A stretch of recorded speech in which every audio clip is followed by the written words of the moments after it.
Amy's question earlier in the week was, what supplements do you use to support healing? So, I'm going to again make the caveat. I am not a physician and I am just halfway through the functional medicine program. But I have practiced the principles of functional medicine for over 15 years now. So when I got very ill, I had a lot of background and ammunition and just things in my toolbox that I could use. I will give you some suggestions that are very generic supplements that in general everybody should be taking and that are helpful for everybody. But again, each case is very independent and each patient is very independent and how they respond and react and what would work and what wouldn't work for them. So Amy, supplements that I use now, that I still use on a daily basis. I do my first thing in the morning, I start with some probiotics. And so I do probiotics and then I do some glutathione. I do liposomal, so I do it underneath my tongue. The thing with glutathione is, two things. First, I couldn't tolerate it in the beginning at all. I was very, very sick, and I just couldn't detox, and it would hurt too much. But it's only in the last few years that I've been able to tolerate glutathione.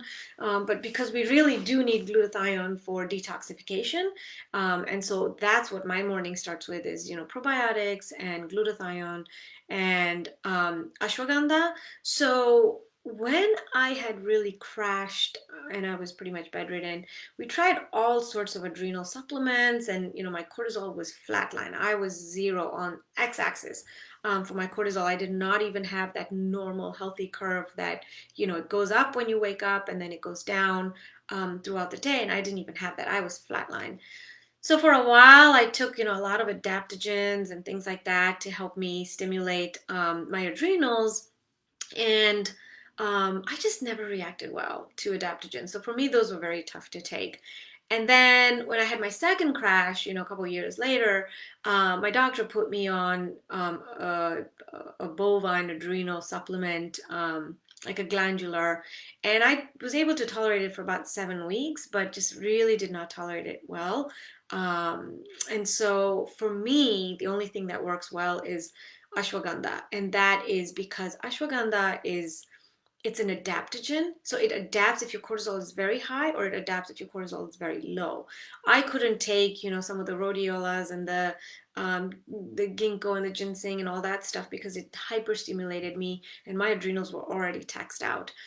So I just in general always recommend ashwagandha because whether you're high or low, it helps self-regulate where your cortisol is. Vitamin C, critical for day to day, especially in times like today where we're in pandemic times.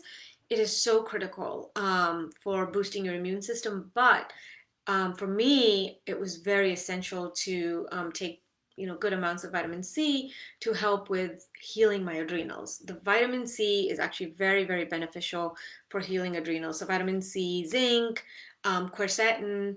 I took a lot of those and I still take them till this day.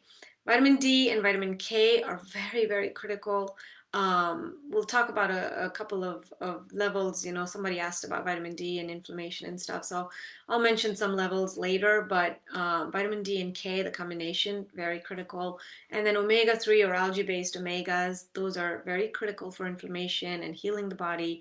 Turmeric, absolutely love, love, love turmeric. An Indian Ayurvedic herb that was discovered thousands and thousands of years ago.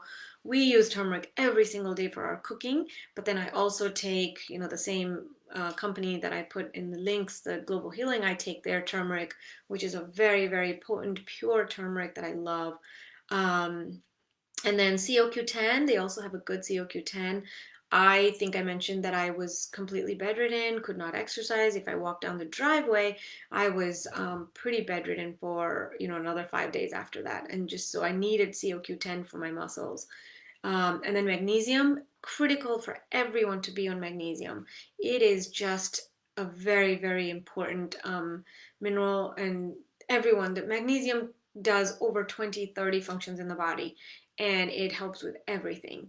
And then green tea, whether you drink it or you take the tablets, I think they are very helpful in the phytochemicals that green tea has. So To me, those are the very basic supplements. Again, like I said, everyone is different, but I was, when Amy asked that question, I thought, well, let me go through my routine from the morning till, the end of the day, kind of what I take. And so like I said, probiotics, ashwagandha, vitamin C, zinc, quercetin, vitamin D and K, omega 3s, turmeric, CoQ10, magnesium, and green tea. I hope that answers your question, Amy.